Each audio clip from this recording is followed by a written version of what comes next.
જે વ્યક્તિઓ પોતાના જીવનમાં એકલા છે, અથવા જે વ્યક્તિઓ 50 વર્ષ પછી પોતાનું આત્મકલ્યાણ કરવા માંગી રહ્યા છે અને સાત્વિકતાથી પોતાના જીવનનો એમને નિર્વાહ કરવો છે, પોતાના જીવનના ઉત્તરાર્ધને જેમને દિવ્ય બનાવવું છે અને સફળ બનાવવું છે, એમના માટે આ કપિલજીનો ઉપદેશ એ આશીર્વાદરૂપ ઉપદેશ છે. અને ખરેખર એમાં કહેવાયેલી વાતોને અગર આપણે આત્મસાત કરીએ, આપણું જીવન, આપણું મૃત્યુ સુધરી શકે અને વૃદ્ધાવસ્થાના અંદર પણ આપણે નવી ચેતનાથી, નવા ઉત્સાહથી પ્રભુ નામ સ્મરણ ભક્તિ કરતા કરતા, ધ્યાન કરતા કરતા, પ્રભુ સેવન સ્મરણ કરતા કરતા આપણા જીવનને આધ્યાત્મિક રીતે ઉન્નત અને દિવ્ય બનાવી શકીએ. 9 રત્નો આપણને આપ્યા છે અને આ 9 રત્નને અગર આપણે આપણા જીવનના અંદર આત્મસાત કરી લઈએ, આપણું જીવન ધન્ય બની જાય. સૌથી પહેલું રત્ન, હે માં, શાસ્ત્ર વિહિત ધર્મોનું પાલન કરવું. ખાસ કરીને આત્મકલ્યાણના માર્ગ પર જે લોકો આગળ વધવા માંગી રહ્યા છે, જેને પોતાનું જીવન સાત્વિકતાથી કાઢવું છે, જેને પોતાનું ઉત્તરાર્ધ દિવ્ય બનાવવું છે, એના માટેના આ સિદ્ધાંતો છે. પણ જેને ભોગ વિલાસમાં જ પડ્યા રહેવું છે, જેને ઈટ ડ્રિંક એન્ડ બી મેરીમાં જ પડ્યા રહેવું છે, જેને આ જગતમાંથી, આ જન્મ મૃત્યુના ફેરામાંથી મુક્ત નથી થવું, એના માટેના સિદ્ધાંતો નથી. પણ સાચા અર્થમાં અગર કોઈ વ્યક્તિ ઈચ્છે કે મારે મારું આત્મકલ્યાણ કરવું છે, એના માટે આ 9 રત્નોને અગર એ પોતાના જીવનમાં ધારણ કરે તો એનું નિશ્ચિત આત્મકલ્યાણ થઈ જાય. પહેલું રત્ન, શાસ્ત્ર વિહિત ધર્મોનું પાલન કરવું. શાસ્ત્રોના અંદર જે વિધિ નિષેધ છે, શુભ અને અશુભ કર્મો માટેની જે વ્યાખ્યાઓ અને માર્ગદર્શન છે, ધર્મનું આચરણ કરીને આ સમયના અંદર જરા પણ અધર્મયુક્ત આચરણ ન થાય, શાસ્ત્ર વિહિત ધર્મોનું પાલન થાય. બીજા નંબરે બીજું રત્ન, પ્રારબ્ધ અનુસાર જે કંઈ પણ આપણને પ્રાપ્ત થાય એમાં સંતોષ માનવો. ખોટનો અનુભવ ન કરવો, ભલે ખોટ હોય તો પણ. હવે દેવહૂતિજી સાથે એમના પતિ નથી, એ તપસ્યામાં ગયા, એકલા છે. પ્રારબ્ધ અનુસાર જે મળ્યું એનો સંતોષ. ચિત્તમાં અપ્રસન્નતાનું સૌથી મોટું કારણ અસંતોષ. અમુક સમય પછી વ્યક્તિના જીવનમાં સંતોષ. ત્રીજું રત્ન, ગુરુ ચરણોની પૂજા કરવી, ગુરુના આશીર્વાદ પ્રાપ્ત કરવા, ગુરુ પાસે જ્ઞાન પ્રાપ્ત કરવું, સત્સંગ કરવું. ચોથું રત્ન, વિષય વાસનાઓને વધારનારા જેટલા પણ કર્મો છે કે વિષયો છે એનાથી દૂર રહેવું. 11 ઇન્દ્રિયોને પવિત્ર રાખવી. કારણ કે વિષય વાસનાને વધારનારા એવા અમુક કદાચ વિષયોનું ચિંતન આપણામાં આવી જશે તો આપણી ઇન્દ્રિયો એ લૌકિકમાં આગળ જતી રહેશે, અલૌકિકતામાં આગળ નહીં વધી શકે. અને એટલે જ આપણી ઇન્દ્રિયોને આપણે એવા પ્રકારનું ખાનપાન આપીએ કે જે આપણી વિષય વાસનાને વધારે નહીં. અને એટલે જ ઓનિયન ગાર્લિક જેવા ખાનપાન એ વિષય વાસનાને વધારે છે. તમોગુણી આહાર એ વિષય વાસના વધારે છે. અને કેમ આપણા ધર્મ સંપ્રદાયોના અંદર ખાસ કહેવામાં આવ્યું કે આહાર શુદ્ધિ, વિહાર શુદ્ધિ, વિચાર શુદ્ધિ આ શુદ્ધિની કેમ આવશ્યકતા છે? તમારે અગર અધ્યાત્મના માર્ગ પર આગળ વધવું હશે તો વિષય વાસનાને વધારનારા જે કોઈ પણ શાકભાજીઓ છે એનાથી દૂર રહેવું પડશે. અને એટલે જ ઓનિયન ગાર્લિક આ વિષય વાસનાને વધારનારા છે. સૌથી વધારે સત્વગુણ એ ફ્રૂટ્સમાં છે. જે લોકોને પણ કોન્સન્ટ્રેશનનો પ્રોબ્લેમ હોય, ખાસ કરીને ભણતા છોકરાઓએ તો ઓનિયન ગાર્લિક ખાવા જ નહીં જોઈએ. કારણ કે જેટલું તમોગુણ વધશે એટલું કોન્સન્ટ્રેશન તમારું ઘટશે, તમારું ફોકસ લેવલ ઘટશે. પણ તમે જેટલા ફ્રૂટ્સ વધારે ખાશો, એવા સાત્વિક વેજીટેબલ્સ તમે ખાશો, જે તમે ખાશો એવા તમે બનશો. અને એટલે જ બહુ સમજી વિચારીને ખાવાની આવશ્યકતા છે કે તમે જેવું તેવું ખાનપાન કરી નાખશો તો એ જ તમારું રક્ત બનશે, એ જ તમારા અંદર વિચારો પ્રવાહિત બનશે. કારણ કે જે ખાશો એનો સ્વભાવ તમારામાં આવશે, એનો જે ગુણ હશે તમારામાં આવશે. એટલે જ ભણતા છોકરાઓ માટે કે કોઈ સાધક હોય જેને અધ્યાત્મમાં આગળ વધવું છે, એ બધાએ સાત્વિક આહાર,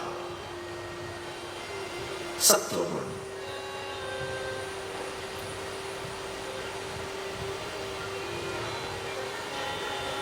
5મા નંબરે સેવા, ધ્યાન, સ્મરણ, વ્રત એને જીવનમાં આત્મસાત કરીએ.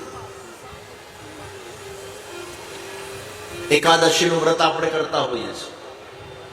વખત પર જ્યારે તમને અનુકૂળતા થાય, સાત્વિક આહાર, વ્રત. 5મા નંબરે મન, વાણી અને કર્મથી કોઈ પણ જીવને આપણે હેરાન ન કરીએ.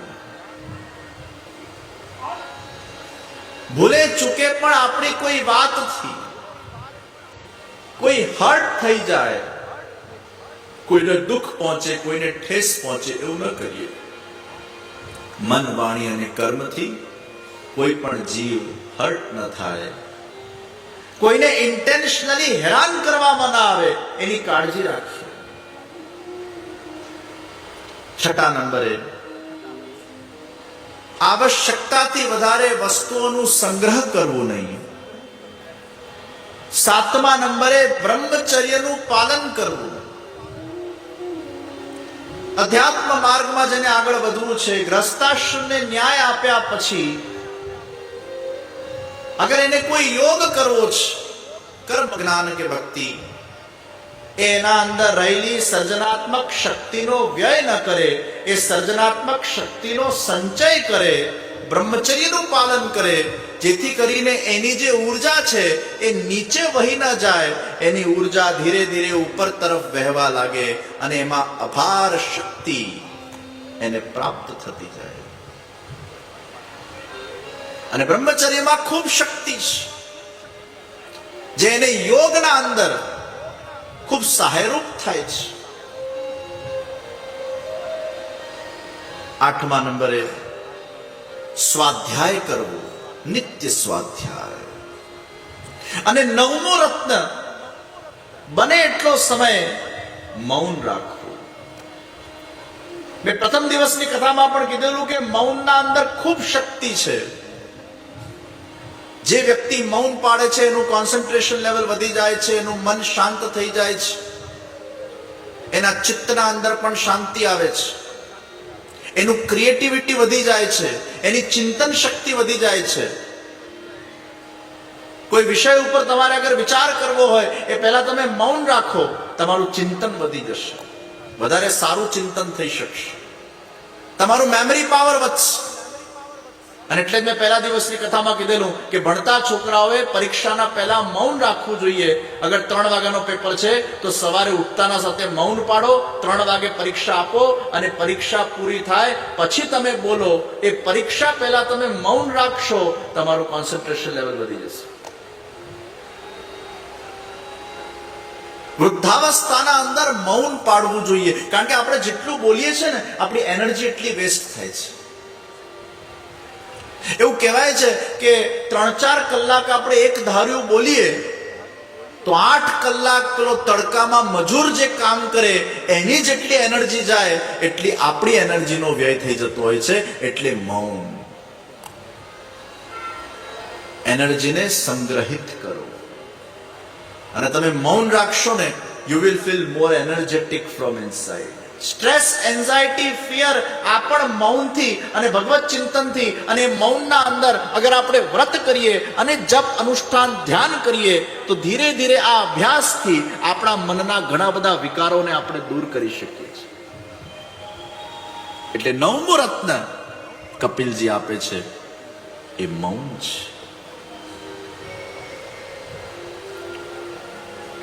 મને એક વૃદ્ધ વ્યક્તિ મળ્યા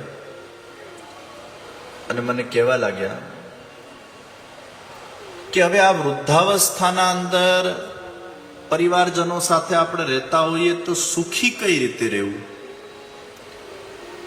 એટલે મેં એમને 4 મુખ્ય સૂત્ર આપ્યા. આ 4 વસ્તુનું તમે ધ્યાન રાખો તો તમે સુખી થઈ શકશો. પહેલું, અગર પરિવારજનોના સાથે રહેતા હોઈએ, જોઈન્ટ ફેમિલીમાં હોઈએ, તમને શું ધ્યાન રાખવાનું? સૌથી પહેલું, વણ માંગી સલાહ આપવાનું બંધ કરી નાખો. ઘણા વૃદ્ધોમાં ટેવ હોય કે એમને ન પૂછે તો પણ એ સામેથી સલાહ આપ કરે અને પછી દીકરા દીકરીઓને તમે સલાહ આપો અને પછી તમારી સલાહની અવમાનના કરે, એ માને નહીં અને તમને એમ કહી દે કે પપ્પા મને આ બધું કહેવાની જરૂર નથી, મને આ બધું ખબર જ છે, અમે આજકાલના ભણેલા ગણેલા છીએ, અમને આ બધું નહીં કહેવાનું. અને ક્યાંક તમારી અપાયેલી સલાહ અગર માન્ય ન થાય તો તમને કદાચ બહુ દુઃખ પહોંચશે. અથવા સમજણ આપવાની પણ એક પદ્ધતિ હોય, કોઈ દ્રષ્ટાંતના માધ્યમથી વાતના અંદર બહુ સરળતાપૂર્વક તમે તમારી જે રીતે વાત કહેવા માંગતા હો એ કહી શકો છો. પણ અગર કોઈ માંગે નહીં તો એને સામે સલાહ નહીં આપતા, કારણ કે દુઃખી તમારે જ થવું પડશે. બીજા નંબરે, ઝીણી ઝીણી વાતોને મન પર નહીં લેતા. વૃદ્ધાવસ્થાના અંદર ઝીણી ઝીણી વાતોને અગર આપણે મન પર લઈશું તો છેલ્લે ક્યાંક દુઃખ જ ને દુઃખ પ્રાપ્ત થશે. લીંબોડી પણ ખરતા પહેલા મીઠી થઈ જાય છે. વૃદ્ધાવસ્થાના અંદર તો મીઠાશ આવવી જોઈએ, વૃદ્ધાવસ્થાના અંદર સરળતા આવવી જોઈએ, અસંતોષ ના આવવું જોઈએ. ઝીણી ઝીણી વાતને મગજ પર લેવાનું છોડી દો. ત્રીજા નંબરે, તમારા પોતાના કાર્યમાં, તમારા ટાઈમ ટેબલમાં તમે આખો દિવસ વ્યસ્ત રહો, પોતાનામાં વ્યસ્ત રહો, પોતાના કાર્યોમાં વ્યસ્ત રહો. વ્યસ્તતા એ બહુ આવશ્યક છે. જ્યાં નવરું પડે વ્યક્તિ એટલે જાત જાતના વિચારો એનામાં ચાલુ થઈ જાય, નેગેટિવિટી ચાલુ થઈ જાય, ખોટા લાગવાના પ્રસંગો ઊભા થઈ જાય, નાના નાના વિષયના અંદર એને પછી એનું ચિત્ત એ વિક્ષેપિત બની જાય. કારણ કે આખો દિવસ તમે નવરા બેઠા રહો એટલે નવરાશના અંદર પછી તમારા વિચારો હિલોડે ચડે અને પછી તમને ઝીણા ઝીણા વિષયોનું ચિંતન થવા લાગે, કમ્પેરિઝન થવા લાગે, ભૂતકાળમાં ભવિષ્યના અંદર મન તમારું ડોલવા લાગે. એના કરતા વ્યસ્ત રહો અને વૃદ્ધાવસ્થાના અંદર તમે વધુ ને વધુ તમારું જે પેશન હોય, તમારી જે રુચિ હોય, જે પ્રવૃત્તિ તમને ગમતી હોય એ પ્રવૃત્તિના અંદર તમે તમારા ચિત્ત લગાડો. એ સત્પ્રવૃત્તિ કરતા કરતા, સત્કર્મ કરતા કરતા, સ્વાધ્યાય કરતા કરતા, સ્મરણ કરતા કરતા તમે તમારું આત્મકલ્યાણ કરો. તમે બધામાંથી ચિત્તને બહાર કાઢો. કોઈની લાઈફમાં ઇન્ટરફિયર નહીં કરો, કારણ કે તમારો હવે સમય પૂરો થવા આવ્યો છે. તમે અગર બીજાના લાઈફમાં ઇન્ટરફિયર કર્યા કરશો અને બીજાની લપમાં તમે લપ કર્યા કરશો તો જપ ક્યારે કરશો?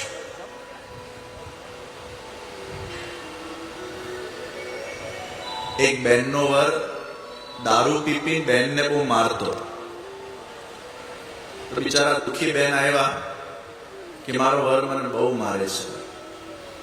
મેં કીધું કેમ મારે છે?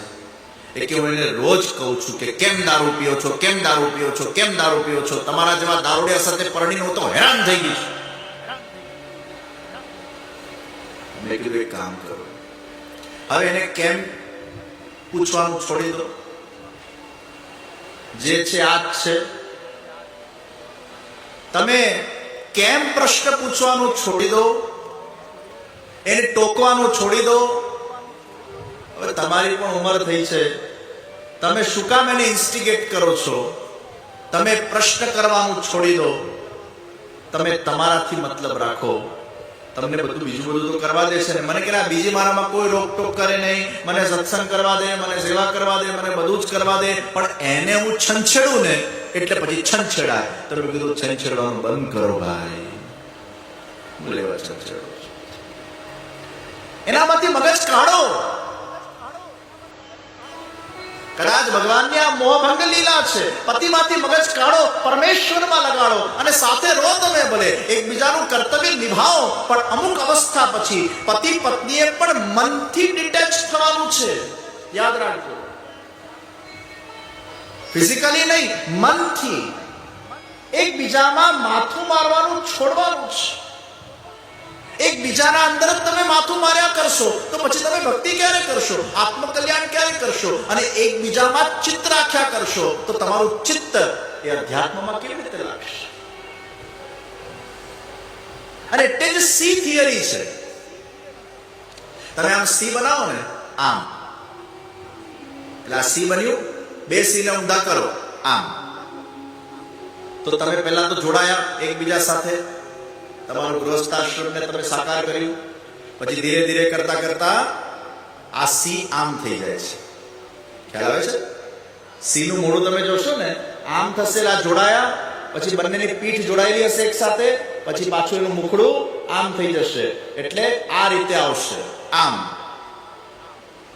ગ્રસ્તાશ્રમને ન્યાય આપ્યા પછી આત્મકલ્યાણની યાત્રા પર જ્યારે વ્યક્તિ આગળ વધતો હોય પછી એને મુખ આ તરફ કરી દેવાનું છે. અર્થાત બંનેના મુખ, બંનેનું લક્ષ્ય પછી અધ્યાત્મ અને આત્મકલ્યાણ તરફ જવું જોઈએ. પછી દેહમાં દૃષ્ટિ ન રહેવી જોઈએ, ભોગ વિલાસમાં દૃષ્ટિ ન રહેવી જોઈએ, કેવલ માત્ર એકબીજાની ચિંતામાં પણ દૃષ્ટિ ન હોવી જોઈએ. હા, જ્યારે કંઈક તકલીફ પડે એકબીજાને, આપણે એના સાથી છે, આપણું કર્તવ્ય છે, અને એકબીજાની સેવા કરવી એ આપણું ધર્મ છે. આપણે આપણા કર્તવ્યને નિભાવવાનું છે, પણ ધીરે ધીરે મનથી ડિટેચ થવાનું છે અને પોતાના જાતને ઈશ્વર તરફ વાળવાનું છે. Don't interfere in somebody's life. અને ચોથા નંબરે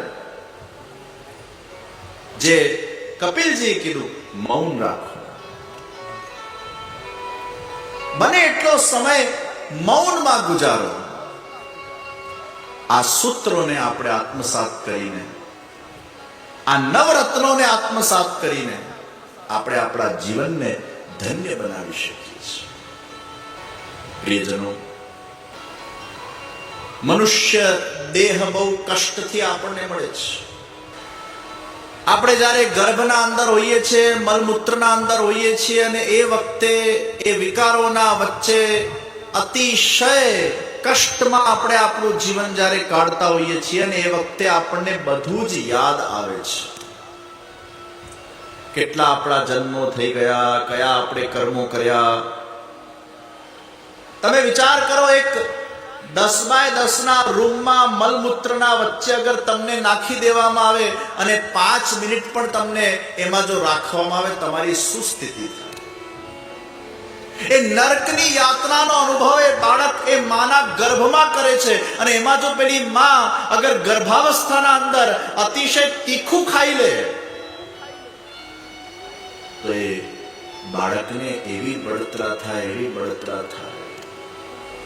અને એટલે જ ગર્ભાવસ્થાના અંદર તીખું ખાવું અલાઉડ નથી. તમોગુણી પદાર્થો ખાવા અલાઉડ નથી. એક ટાઈમ દાલ ભાત શાક રોટલી તમે ખાઓ અને બીજા ટાઈમમાં ફરાળ અથવા ફલાહાર કરો. એ સાત્વિક આહાર એ બાળક માટે ખૂબ સારું. આ ગર્ભાવસ્થાના અંદર આપણે બધા અત્યંત કષ્ટનો અનુભવ કરતા હોઈએ છીએ, અને કષ્ટમાંથી જ્યારે એ બાળક જન્મે છે બધું ભૂલી જાય છે, માયા લાગે છે ને વિસ્મરણ થઈ જાય છે,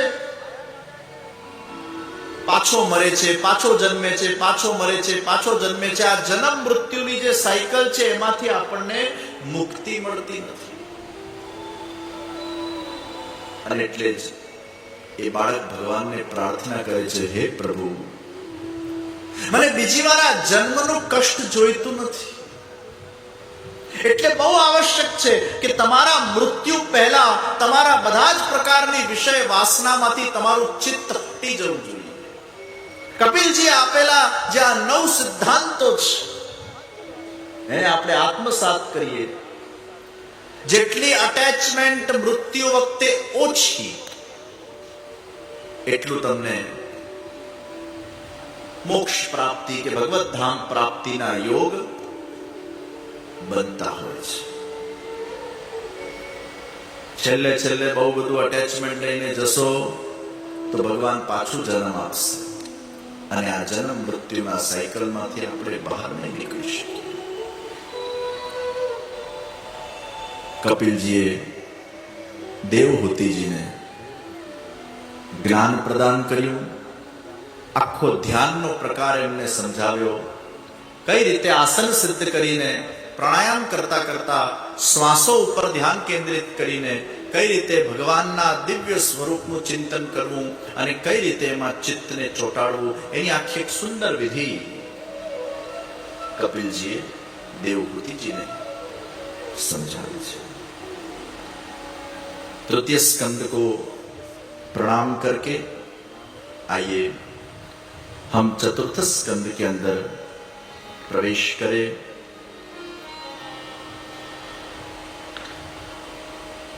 मनु અને શત્રુપાના ત્રણ દીકરી આકૃતિ, દેવહૂતિ, પ્રસૂતિ. પ્રસૂતિના લગ્ન દક્ષ પ્રજાપતિ સાથે થયા. આકૃતિના લગ્ન રુચિ પ્રજાપતિ સાથે થયા. કરદમ અને દેવહૂતિના બીજી પુત્રીના લગ્ન અનસુયાના અત્રિ ઋષિ સાથે થયા. અત્રિ ઋષિના ત્યાં ત્રણ પુત્ર થયા: ચંદ્ર, દુર્વાસા અને દત્તાત્રેય.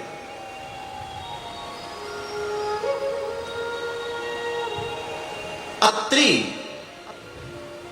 સત્વ, રજ અને તમ ત્રણ ગુણોથી જે પર છે એ અત્રિ. સુયા, અનસુયા, જેમાં અતિશય ઈર્ષા છે એ સુયા, અને જેનામાં ઈર્ષા નથી એ અનસુયા. તો ચંદ્રમાં દુર્વાસા અને દત્તાત્રેય, બ્રહ્મા, વિષ્ણુ અને મહેશના સ્વરૂપે આ ત્રણે એમના ત્યાં પ્રગટ થયા. ચંદ્ર એટલે બ્રહ્મા, દુર્વાસા એટલે એ શિવાંશ, અને વિષ્ણુ અંશના રૂપે દત્તાત્રેય. દક્ષ પ્રજાપતિની ઘણી બધી પુત્રીઓ થઈ. એમાં 14મી પુત્રીના લગ્ન, જેનું નામ સ્વાહા છે, એ અગ્નિદેવ સાથે થયા. 15મી પુત્ની સ્વધાના લગ્ન પિતૃ સાથે થયા. અને 16મી દીકરી સતીના લગ્ન શિવજી સાથે થયા. એટલે અગ્નિમાં જ્યારે આપણે આહુતિ આપીએ ત્યારે સ્વાહા બોલીએ છીએ. સ્વાહા એ પત્ની છે. અને જ્યારે કોઈ પિતૃ કાર્ય કરીએ છીએ ત્યારે સ્વધા બોલીએ છીએ.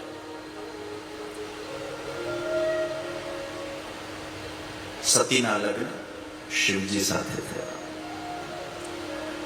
ચતુર્થ સ્કંદના અંદર ભગવાનની દિવ્ય ભક્તિ કરનારા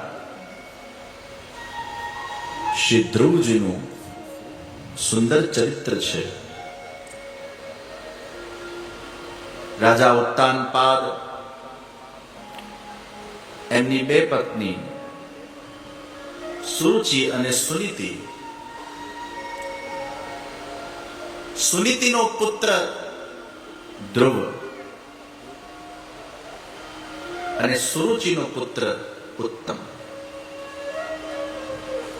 આ સુનીતિ અને સુરુચિ આ બંને શ્રેય અને પ્રેય માર્ગ છે. જીવનના અંદર જે શ્રેય છે એ ઘણીવાર આપણને સારું નથી લાગતું. જે પ્રેય માર્ગ છે આપણને સારો લાગે છે, પણ ઘણીવાર એ પ્રેય માર્ગમાં આપણો શ્રેય નથી હોતો. ખાવા પીવાની જ અગર આપણે વાત કરીએ તો મેગી, ફાસ્ટ ફૂડ, આ બધું શું છે? આ પ્રેય છે. એ ગમતું હોય પણ એ આપણા માટે શ્રેયસ્કર નથી, આપણા માટે કલ્યાણરૂપ નથી. અને કારેલા જે આપણને નથી ગમતા એ આપણા માટે શ્રેયસ્કર છે. તો જે સારી વસ્તુ છે આપણને ગમતી નથી, અને જે આપણને ગમે છે એ આપણા માટે સારી નથી હોતી. એટલે આપણા માટે શું શ્રેયસ્કર છે એના પર આપણે વિચાર કરવો જોઈએ. તો લાંબા ગાળે આપણને ફાયદો થશે, પરંતુ જે વસ્તુ આપણને ગમે છે એને અગર પ્રાપ્ત કરીશું તો લાંબા ગાળે આપણને નુકસાન થશે. જે વસ્તુ આપણને પ્રિય છે એમાં આપણે તરત આકર્ષિત થઈ જઈએ છીએ, અને જે શ્રેયસ્કર છે એ કરવાની આપણને ઈચ્છા થતી નથી. તો પ્રિય વસ્તુ હંમેશા આપણને ઉત્તમ લાગે છે. તૃતીય સ્કંદ, જેમાં વિદુરજી અને ઉદ્ધવજીનું મિલન થાય છે, વિદુરજી અને મૈત્રેયજીનો સંવાદ થાય છે. મહાભારતનું સંક્ષિપ્ત વર્ણન. અને વિદુરજી જે ખૂબ સિદ્ધાંતવાદી છે, ભક્ત હૃદયના છે, અને જે કૃષ્ણ ભગવાનને પૂર્ણ પુરુષોત્તમ તરીકે જાણતા હતા. વિદુરજી એ ભક્ત છે. ધૃતરાષ્ટ્રના સલાહકાર. વિદુરજી સલાહ આપી આપીને થાકી જાય, પણ પેલા અહંકારાંધ, મોહાંધ, કામાંધ ધૃતરાષ્ટ્રને કઈ પલ્લે પડતું નથી. ધર્મક્ષેત્રે કુરુક્ષેત્રે સમવેતા યુયોત્સવઃ મામકા પાંડવાશ્ચૈવ કિમુકુર્વત સંજય. તમે ગીતા ખોલો એટલે સૌથી પહેલા તમને અંધ વ્યક્તિ દેખાય. धृतराष्ट्र उवाच. अंधकार से शुभारंभ होता है भगवत गीता का, और फिर भगवान श्री कृष्ण का ज्ञान वो अंधकार में से प्रकाश की प्राप्ति करवाता है. आवा मोहांध, अहंकारांध धृतराष्ट्रने विदुरजी કેટલી પણ સલાહ આપે એ સાંભળે નહીં.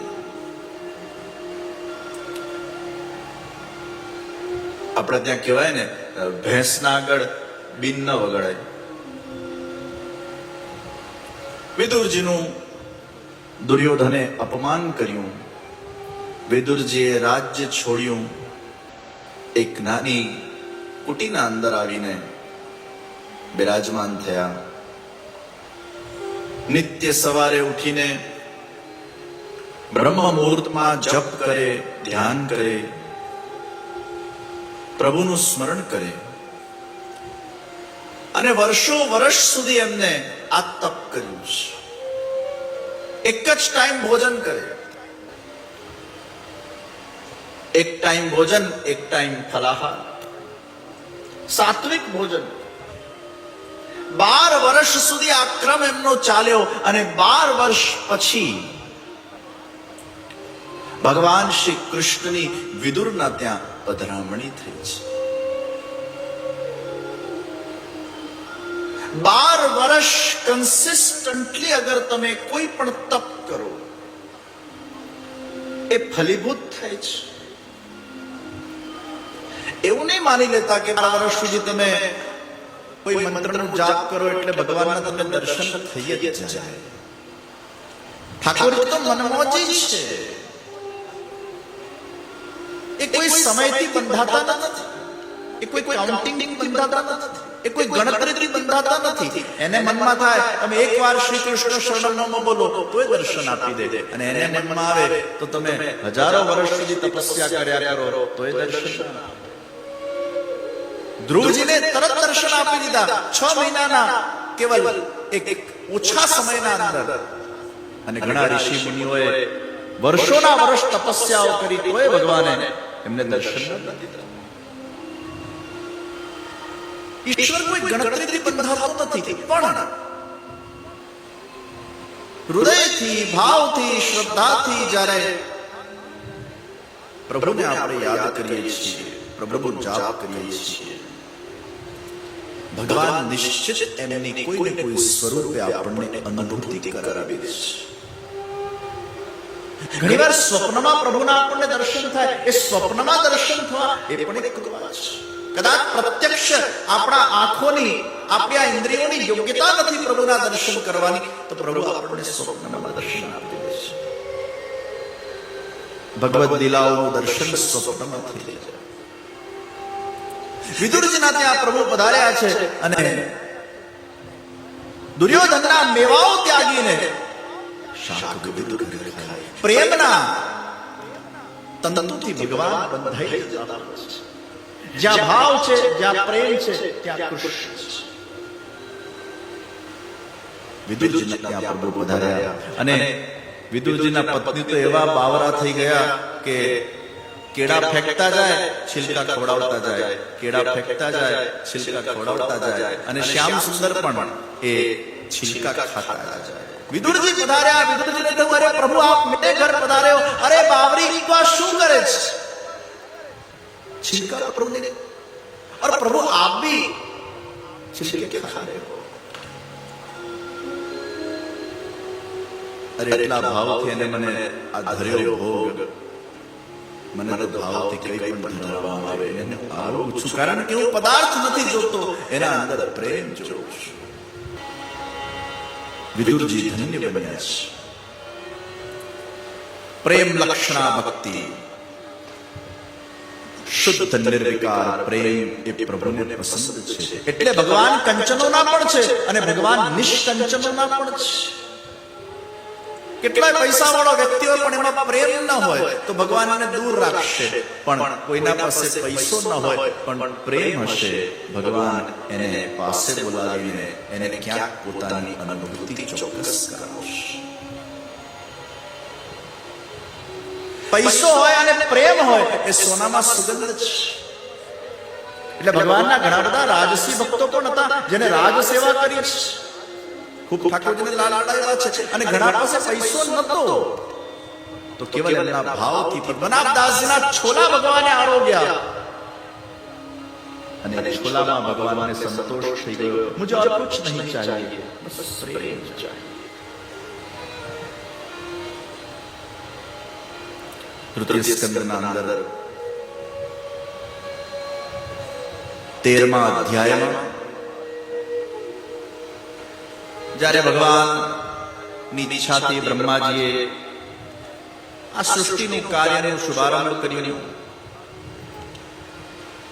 બ્રહ્માજીએ પોતાના અંદરથી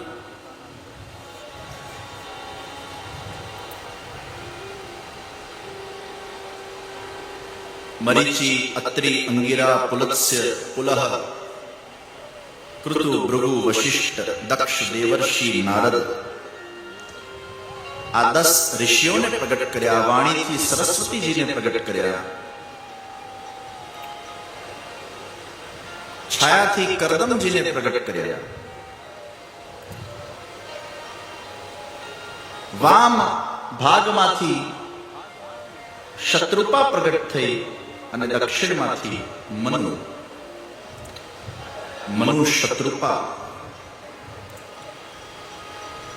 તો બ્રહ્માજીએ મનુને શત્રુપાને કીધું, ચલો ભૂતલ પર જાઓ અને એ વંશ સૃષ્ટિ આગળ વધારો. મનુ શત્રુપા કહે છે, પૃથ્વી જ ક્યાં છે?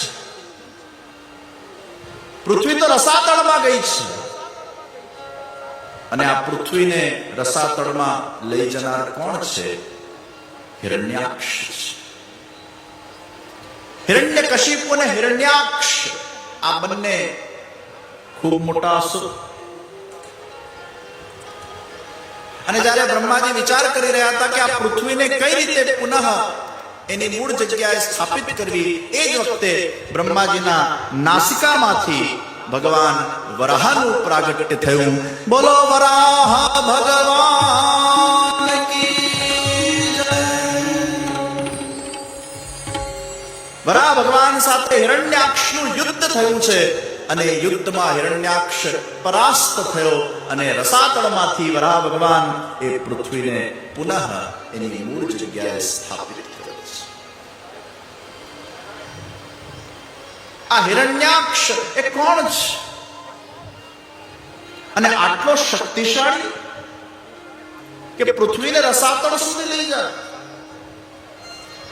આ હિરણ્યાક્ષ ને હિરણ્યકશિપુ બીજા કોઈ નથી, એ તો ભગવાનના વૈકુંઠના દ્વારપાળો છે. જય અને વિજય. એકવાર સનકાદિ મુનિ ભગવાનના દર્શન કરવા માટે વૈકુંઠમાં પધાર્યા અને ભગવાને પહેલાથી જ બોર્ડ મારી દીધેલો બહાર, ડુ નોટ ડિસ્ટર્બ ડીએનડી. સ્પષ્ટ આજ્ઞાથી કોઈને પણ અંદર નહીં આવવા દેવા. હવે દ્વારપાળ તો આજ્ઞાનું ફોલો કરે.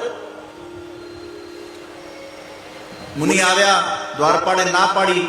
મુનિઓ કહે છે કે અમને કોઈ રોકટોક વાળું ના જોઈએ, અમે તો બધે જ જઈ શકીએ છીએ, અમને કોણ રોકે? મુનિ ગુસ્સે થયા, શ્રાપ આપ્યો જય વિજયને, જાઓ તમે અસુર થઈને નીચે પડો. અને એટલે જ 3 વાર આ જય અને વિજય ભૂતલ પર રાક્ષસ બનીને આવ્યા. હિરણ્યકશિપુ, હિરણ્યાક્ષ,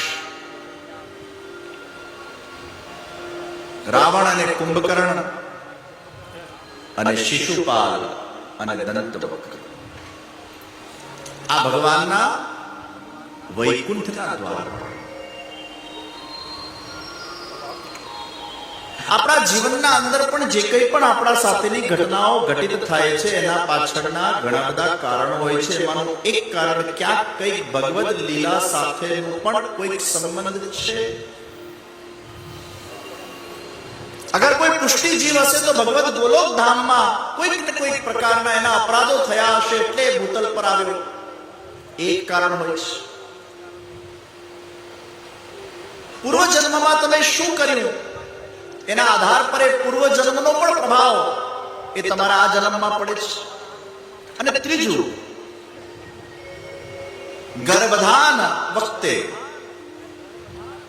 એ બાળક જ્યારે ગર્ભમાં હોય છે તે વખતે એની કઈ રીતે પરવરિશ અર્થાત કઈ રીતે એને સંસ્કાર આપવામાં આવે છે, એ ગર્ભ સંસ્કારની પણ એક બહુ મોટી ભૂમિકા છે. અને એટલું જ નહીં, ગર્ભાધાન વખતે પણ એ વખતનો સમય અને કાળની શું સ્થિતિ છે એનો પણ પ્રભાવ એ બાળક પર પડે છે. તો ગર્ભાધાન પહેલાની સ્થિતિ, ગર્ભમાં બાળક આવે એના સંસ્કાર, જન્મ્યા પછી એની કઈ રીતે પરવરિશ કરવામાં આવે એ સંસ્કાર, જે 16 સંસ્કારોની આખી વાત કરવામાં આવી. અને માતા પિતાના એ વંશગત સંસ્કાર, તમારા કુળના સંસ્કાર, પરિવારના સંસ્કાર, આ બધું ભેગું મળીને તમારો એક સ્વભાવ બને છે અને તમારું ભાવિ નક્કી થાય છે. તો હિરણ્યાક્ષ ને હિરણ્યકશિપુ એ નિત્ય એ ભગવાનના વૈકુંઠ ધામમાં દ્વારપાલ હતા. અને એકવાર દિતિ અને કશ્યપ મુનિ, જે દિતિમાંથી આખી આસુરી સૃષ્ટિ થઈ અને જે અદિતિમાંથી દૈવી સૃષ્ટિ થઈ, દિતિએ કશ્યપ મુનિને સંધ્યાકાળના સમયે ઉકસાવ્યા ભોગ કરવા માટે. કશ્યપ મુનિએ કીધું કે સંધ્યાકાલે ભોગ કરવો એ ઉચિત નથી. દીતી માની નહીં, અને સંધ્યાકાલે દીતી સાથે કશ્યપ મુનિનો ભોગ થયો. એમાંથી જે સંતાન પેદા થઈ એ આ હિરણ્યાક્ષ અને હિરણ્યકશિપુ આ રાક્ષસ પેદા થયા. ભાગવતકાર કહે છે કે સંધ્યા કાળને બહુ પવિત્ર કાળ માનવામાં આવ્યું છે. એક સુપ્રભાત, એના પૂર્વે બ્રહ્મ મુહૂર્ત બહુ પવિત્ર કાળ છે.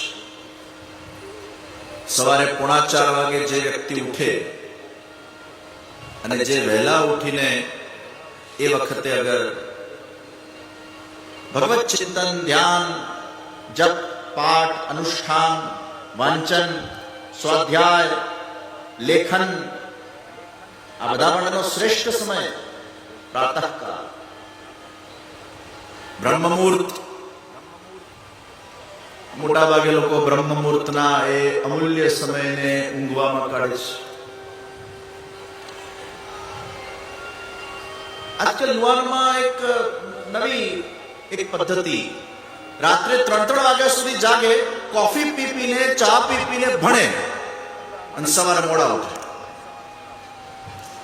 રાત્રિનો કાળ એ વાંચન માટેનો યોગ્ય કાળ નથી, પણ સવારે બ્રહ્મ મુહૂર્તમાં આગળ તમે કંઈ પણ વાંચો એ વખતે તમારું માઇન્ડ ફ્રેશ હોય છે, એ વખતે વાતાવરણ પવિત્ર હોય છે, વાતાવરણ શાંત હોય છે, અને સવિશેષ એમાં સત્વ ગુણ હોય છે. સત્વમ સંજાયતે જ્ઞાન.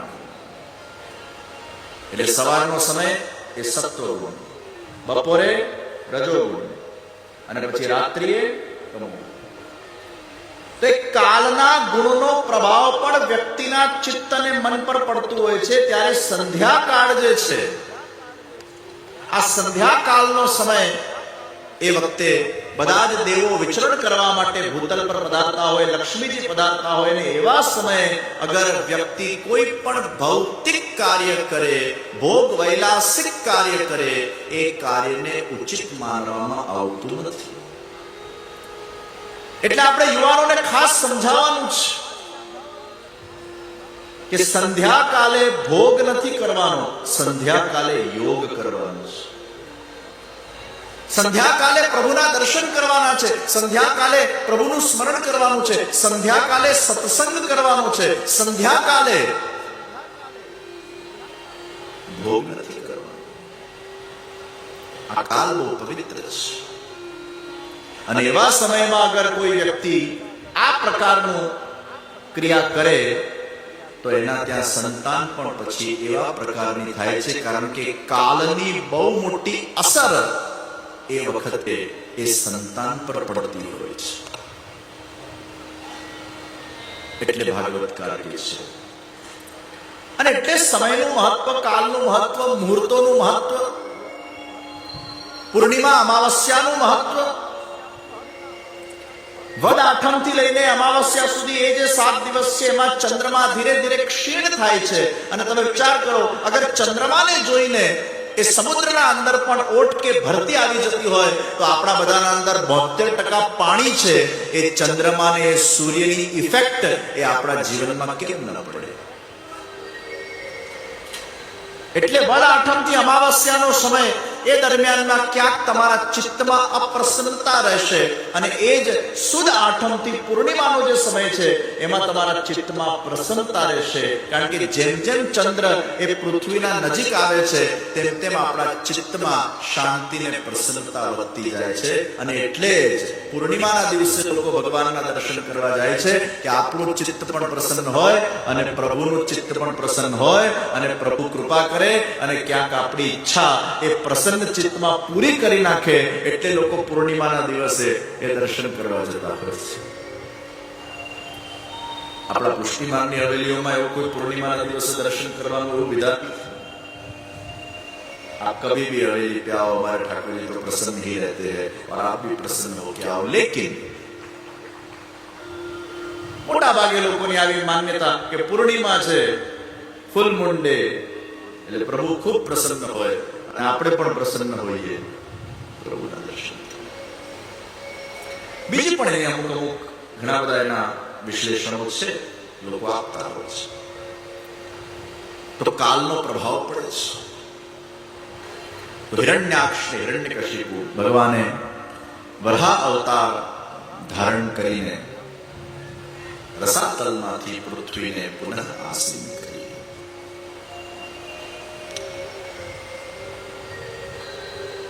બ્રહ્માજીએ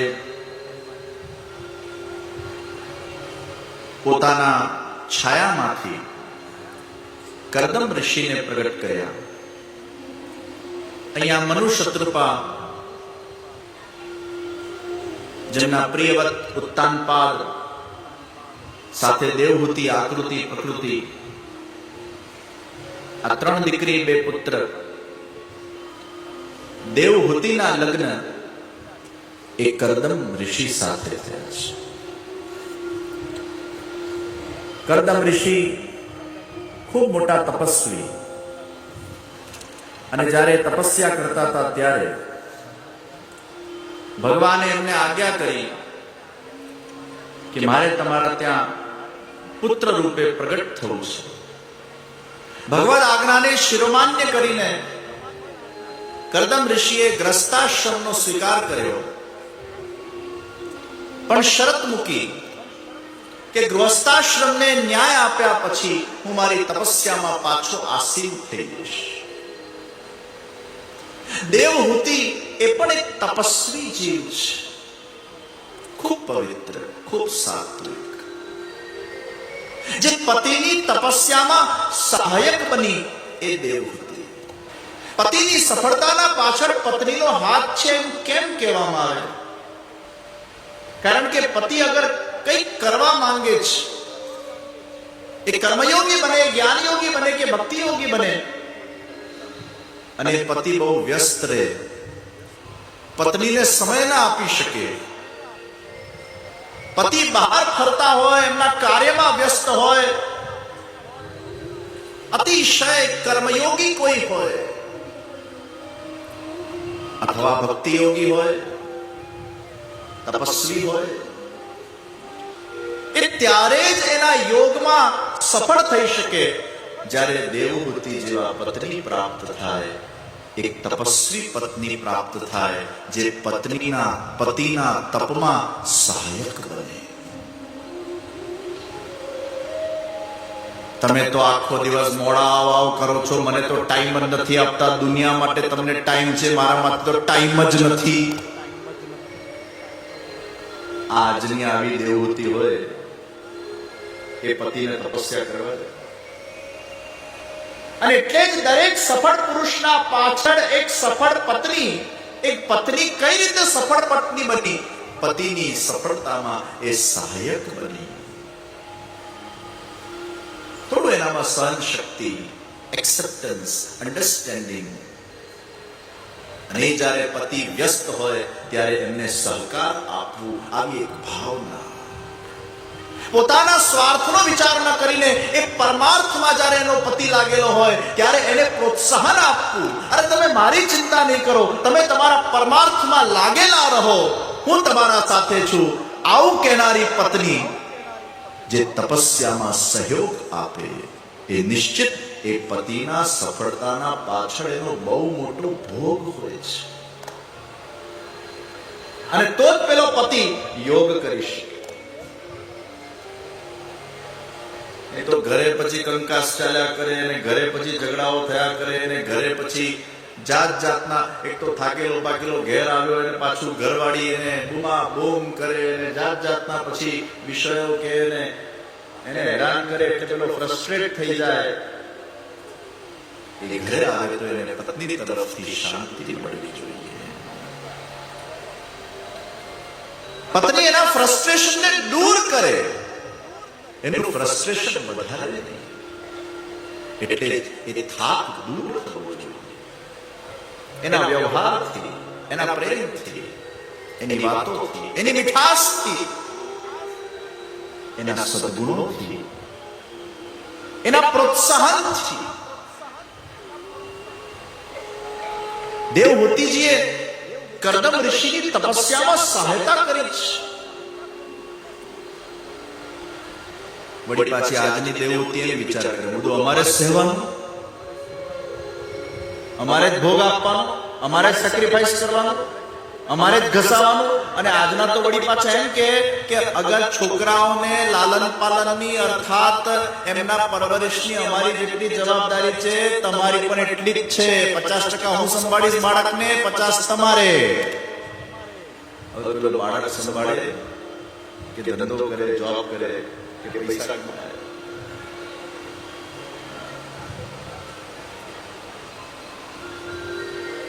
આ દેવહૂતિજી એ સહાયક બન્યા છે. અને લગ્ન પછી પણ કરદમ ઋષિએ તો તપસ્યા કરી છે. લગ્ન પછી તપસ્યા કરી અને એ તપસ્યામાં વર્ષો વર્ષ સુધી દેવહૂતિજીએ કેવલ સહાયતા કરી છે. એક શબ્દ બોલ્યા નથી. વર્ષો વર્ષ સુધી કેવલ એ તપમાં સહાયક બની છે આ દેવહૂતિ. અને પછી ભગવત પ્રેરણાથી જ્યારે પ્રભુએ પ્રેરણા કરી કે મારે હવે તમારા ત્યાં જન્મ લેવાનો છે,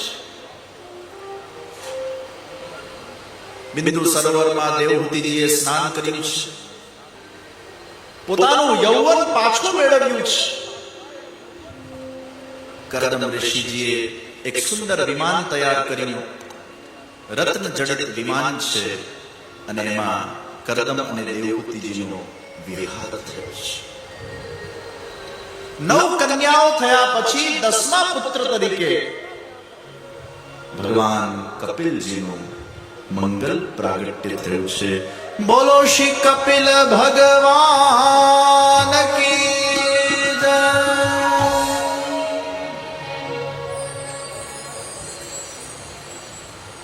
સાંખ્ય યોગ, નિર્ગુણ ભક્તિ ના ઉપદેશક એ ભગવાન કપિલ છે.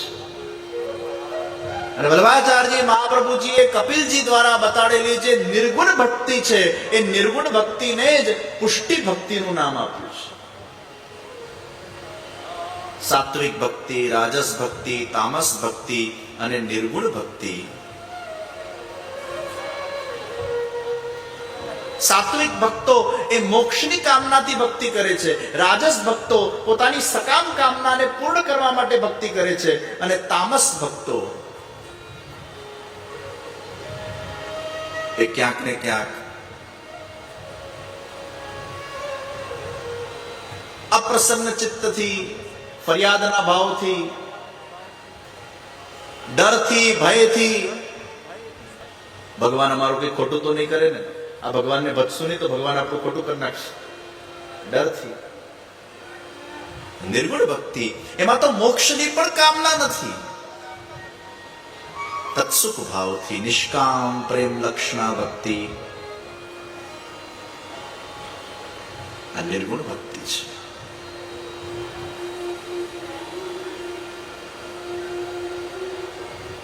કપિલજીના પ્રાગટ્ય પછી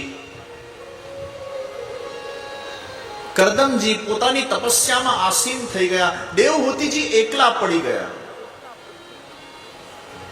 અને કપિલ ભગવાન દેવહૂતિજીને ઉપદેશ આપે છે. કપિલ ગીતા. પ્રિયજનો, આ ઉપદેશ અદ્ભુત ઉપદેશ છે.